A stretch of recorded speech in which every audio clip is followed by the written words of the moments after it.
I love that the girls take after me and love cooking and baking in the kitchen as much as I do. And I love cookie dough, but I hate that it has a raw egg. So we finally found a recipe that we love that makes cookie dough edible. And depending on how much flour you want to add, you can either make edible cookie dough balls or you can make it a pudding.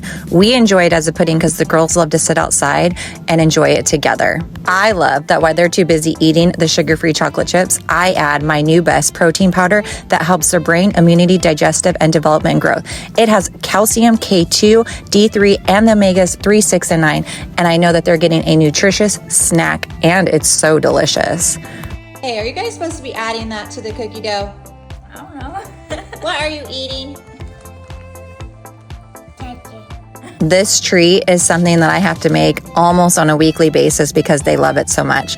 I just put into little bowls, we go out front, and we enjoy it together. Yes, I enjoy it too, and when there's leftover, Dad has some as well. It's definitely teenager and toddler approved.